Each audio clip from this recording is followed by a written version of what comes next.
Hi everyone, just wanted to make a quick video to go over all the steps for Lab 2, or at least the R portion of Lab 2 again, because I think it was very rushed yesterday, and I think some of you are feeling overwhelmed and like you're falling behind with the R section. So, I mean, videos are great because you can slow it down, you can pause it, you can rewind it, and really just work through stuff at your own time and feel confident and comfortable with what's happening in terms of R.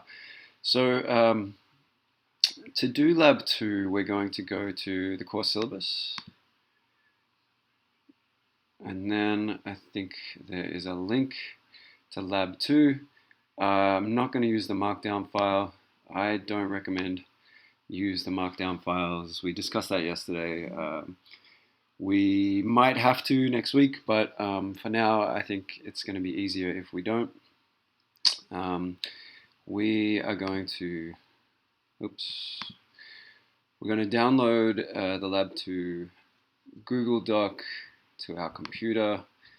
File, download. For me, I'm going to download it as a Word document. Maybe you want to work with Open Doc or Rich Text or one of these other things, but for me, I use Word. You can also just make a copy of it and work with it as a Google Doc. Actually, let's try to do that as something different. So like File, make a copy, and I can just call it Paul's Lab 2. And then, yeah, just make sure you work from that one. I mean, you can't edit this one, but you will be able to edit the copy. So Paul's Lab 2, I'll work in this. It's fine. Okay. So use this link to download the dataset OpenBook Data CSV. This should download directly to your downloads folder. For me, that's there. Other people, you might have to navigate to it. If you go to, for me, I'm using a Mac. It's different on PC, but in a Mac, go to Finder, go to Downloads, and it should be like right there at the top, or yeah. We find it, then we need to move it somewhere where we know where it is. So for me, I've got this folder set up in my Dropbox, teaching, where's a 101 Spring 2020, and then there's a folder called datasets. I mean, I already have the dataset in there, but I can just move it there, replace it. So I'm gonna just now open up RStudio and then just load this dataset into RStudio. So as I discussed in class, there's a couple of ways you can do this. First, I guess I want to create a new R script. So File, New File, R script. Let's call it Lab 2 Code. We can save it. File, Save As. I think for now I'm just going to save it on my desktop. Lab 2 Code. So then this is just I'll be able to save it as I work through it. So first step, load the OpenBook dataset. Okay, so there's two ways to do this, or two main ways to do this. One is just pointing and clicking. So we can go import dataset from text, because it's a CSV file, which is like a text file. And then you just need to navigate to wherever the file is on your computer. So we've got, for me, yeah, teaching 101 Spring 2020, datasets, OpenBook dataset, then click open. This part's crucial because we have variable labels in the top row. We need to say heading yes, and then import. And then you can see it sort of open here. We're now looking at it. You can just close out of that. We don't need that. We want to work in this R script. And you can see OpenBook dataset has loaded 75 observations of 14 variables.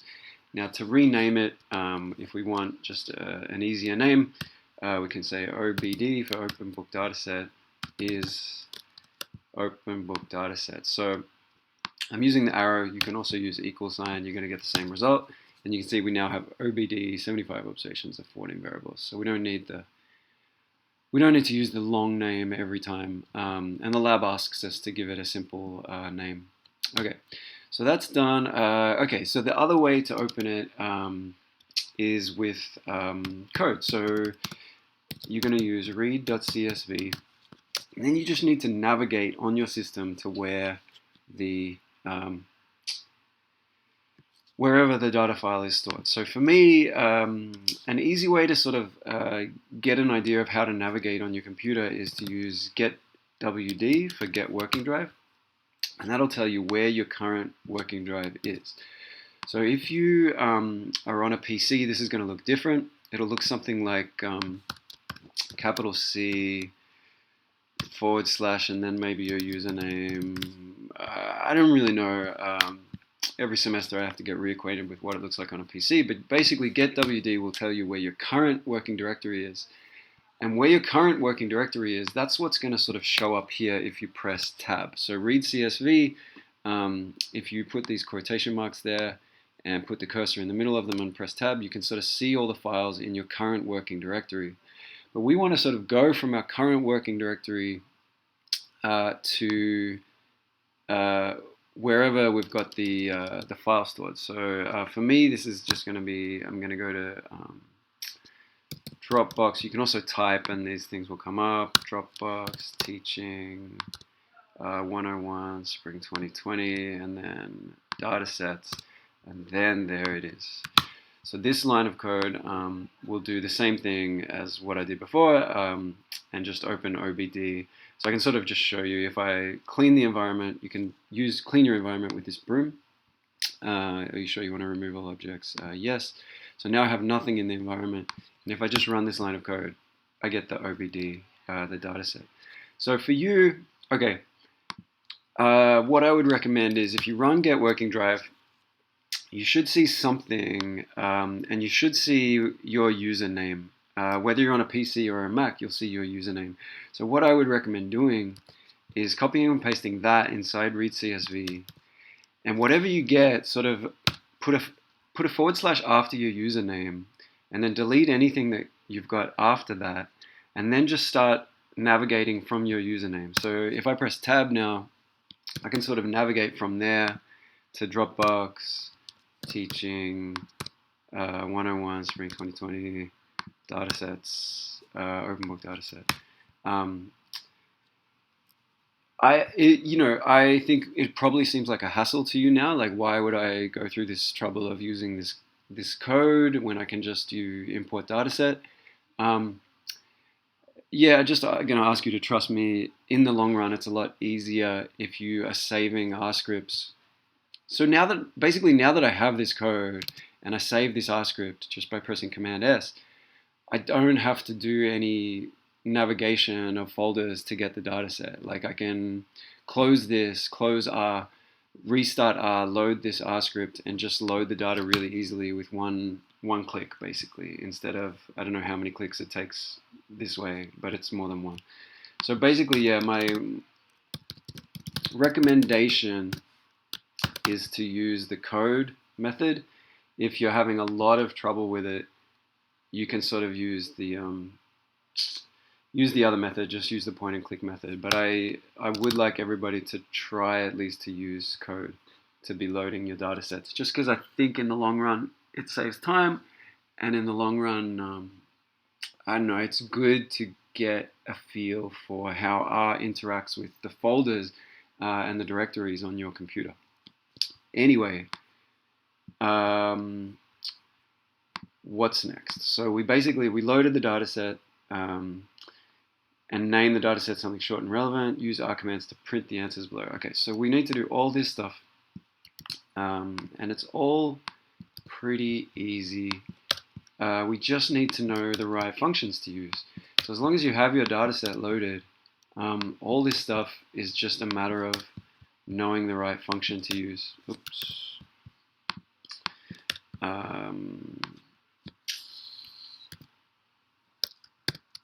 So I just did Command-Shift-C, by the way, which can comment out a number of lines of code in case anybody's interested. So how many participants are in the dataset? I can just look at here, right? I can just look and say, okay, there's 75 observations, so 75 participants. But if we want to do it with code, which I think is what we want you to do, it's nrow. Basically just asking how many rows are in the data set. And if you've called your data set something different, you'll have to change what's inside the parentheses here. But basically, here's the result, nrow OBD 75, which is the same as what's over here. Okay, how many variables in the data set? Now we're asking how many columns are in the data set. And it's ncol instead of nrow. What are the names of the variables in the data set? This is just names, OBD. That gives us the names. Display the first 6 rows of the data set and the last 6 rows of the data set. So it's just going to be head OBD shows the first 6 rows, and then tail OBD shows the last 6 rows. So at this point, we need to be screenshotting this stuff. So I'm going to just give my console more room so I can get all of this on a single row. Then, so it's easy to run multiple lines of code. You just need to like select it all. Command Enter will run it all.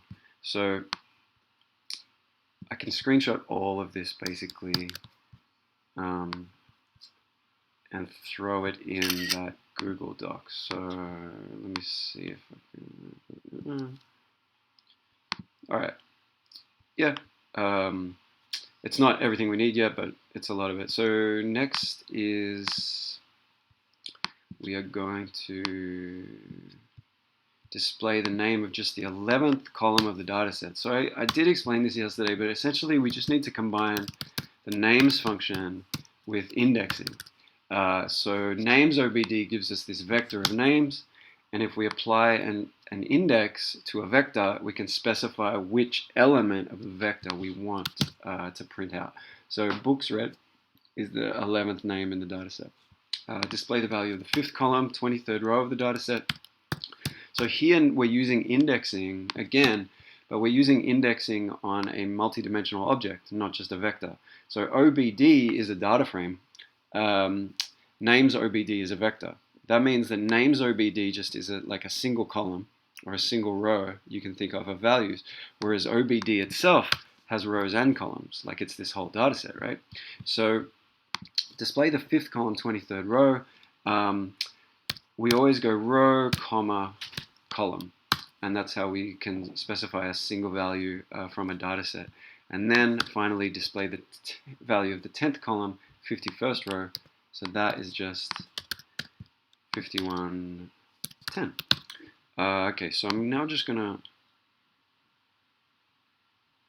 we got up to head tail, so I'm just gonna print out all this stuff. Then I can take another screenshot.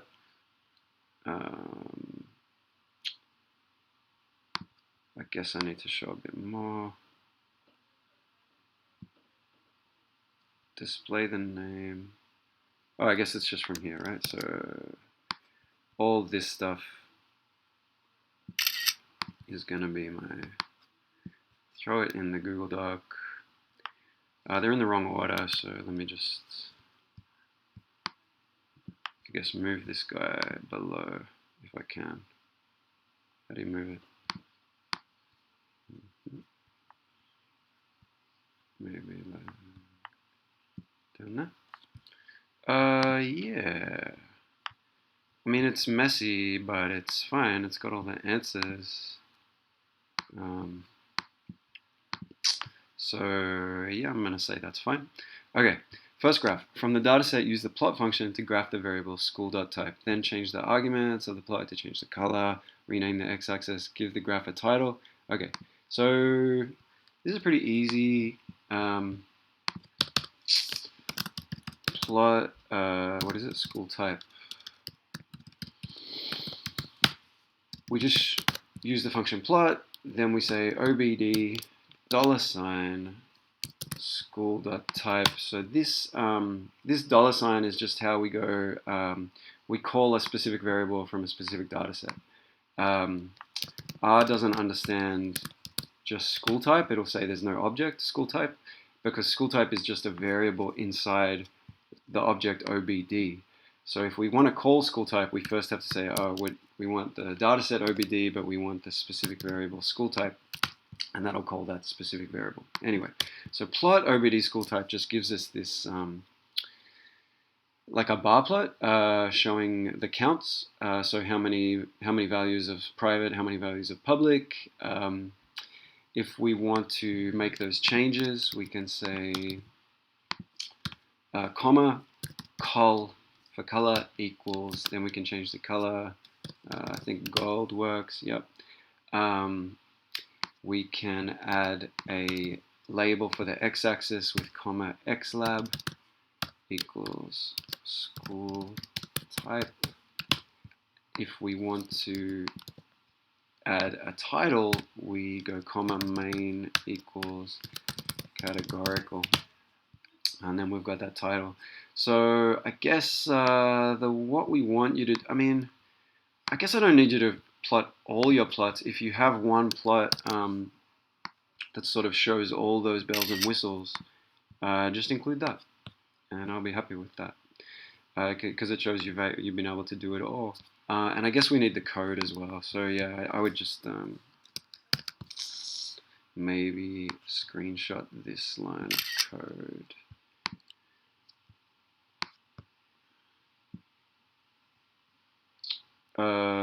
Put it in the wrong spot, didn't I? Okay, the first graph, it should be up here above this problem 3 thing.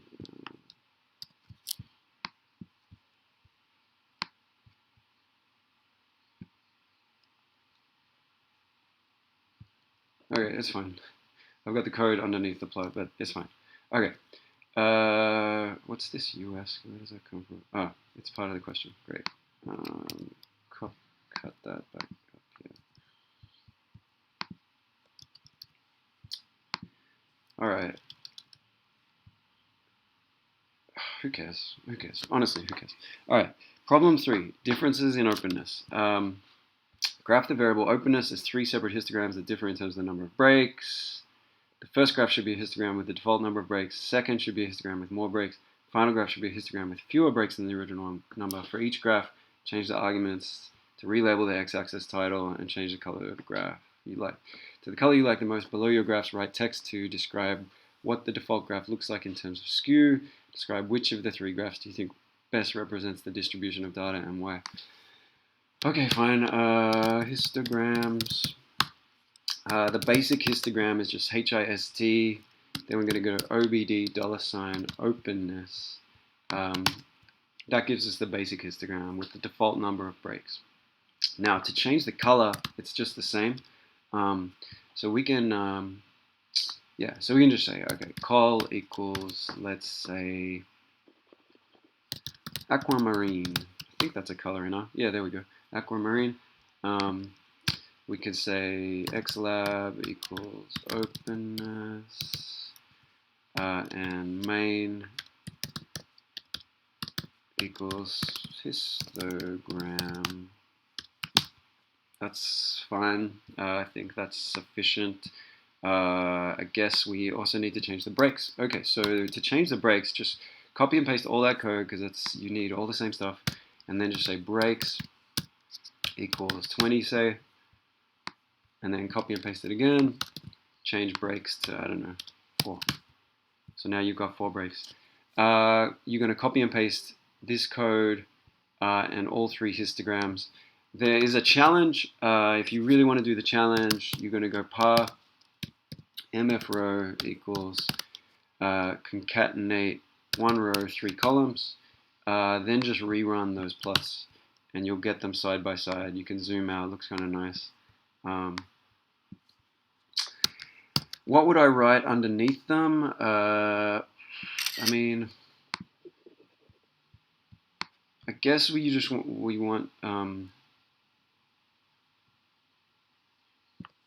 want a bit of a description of the shape, what it looks like in terms of normality, skewness. What did we say?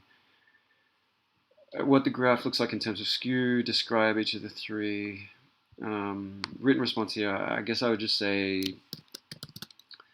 distribution looks pretty normal to me, perhaps with a slight negative skew, just meaning that like there seems to be a bit more on this side than this side. Like the peak seems a bit closer to the right edge of the distribution. I don't see any. I don't see any obvious kurtosis.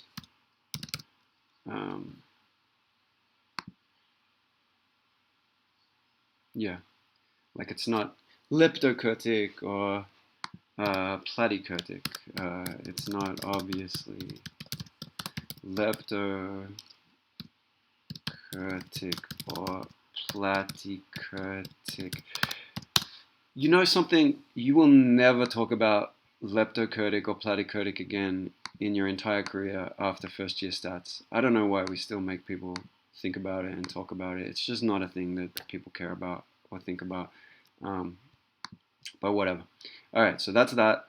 Challenge. Yeah, we did the challenge. Okay, problem 4. Use the onboarding dataset. Okay, so this dataset, you can find it in B courses, in files. It is right there. There's a folder called datasets. Onboarding dataset is right there. Download it to your system. Save it in a place where you know where it is. I've already done that. Let's say onboard. Oops, I don't need that. Oh yeah, let's just say load onboarding data. So I'm going to call it onboard. I'm going to say read CSV. It's in my it's in my Dropbox.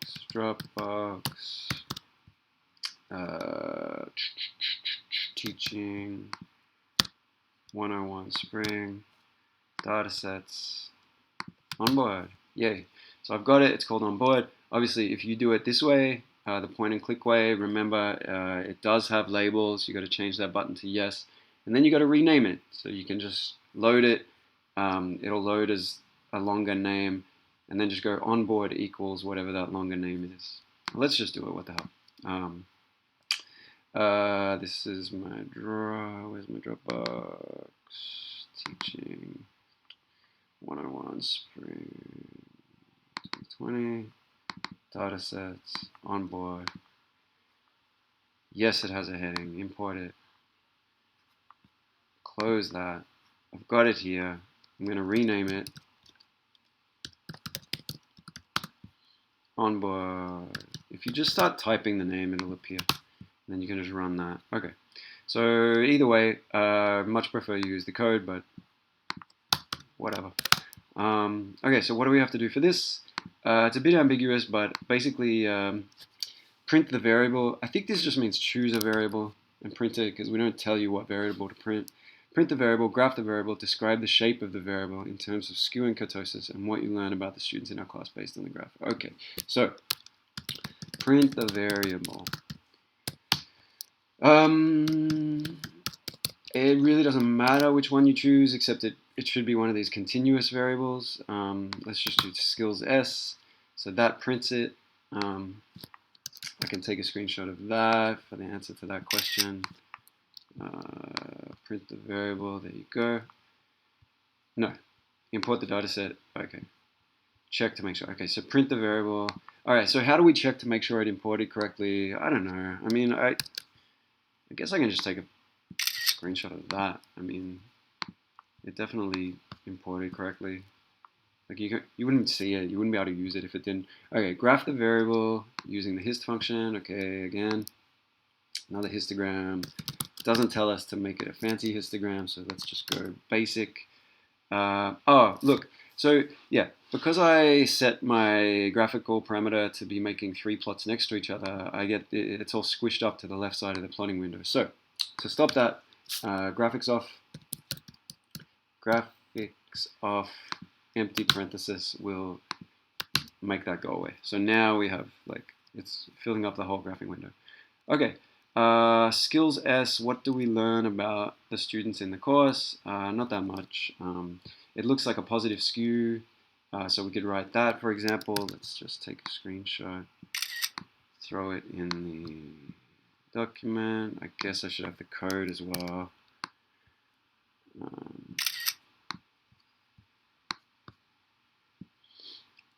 Below, describe the shape of the variable. Okay, so it's slightly positively skewed and not much evidence of Apoptosis.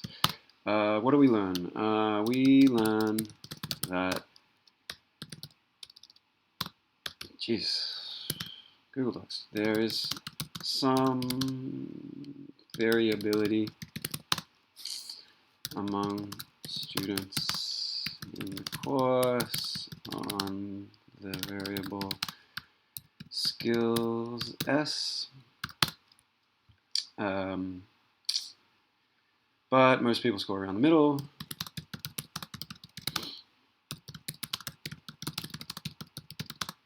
Two or three. Very few people reported being a 5 on this variable. Reported. Okay, I guess I'm going to change that to red because it's a comment. And then you're basically done with the R part of lab 2. So, hope that was helpful.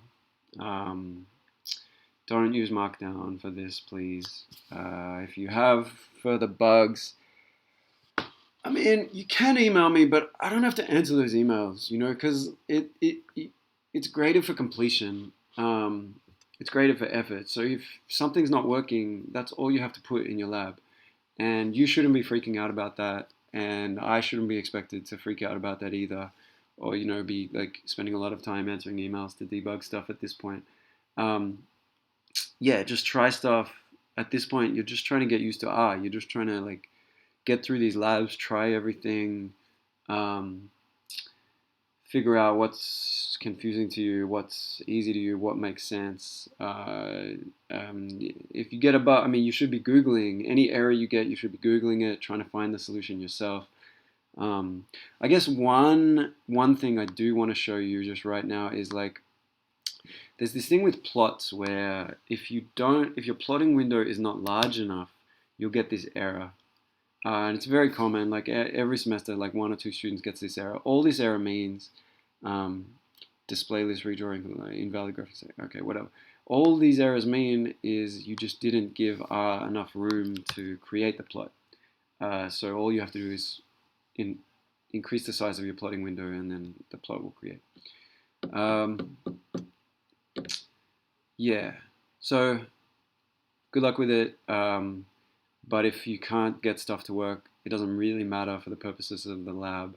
Obviously, it's stuff that, you should, if you're really confused about something or you're getting some bug or you just come to office hours and we can sort it out. But yeah, all you have to do for the labs is try each part of it. But yeah, it's cool. It's easy. All this stuff. No, it's not easy. I think it's if R is new to you, it's difficult. But I think it's easy to do the labs at least because all you need to do is try. Yeah. Okay. Good luck, and I'll see you guys next week.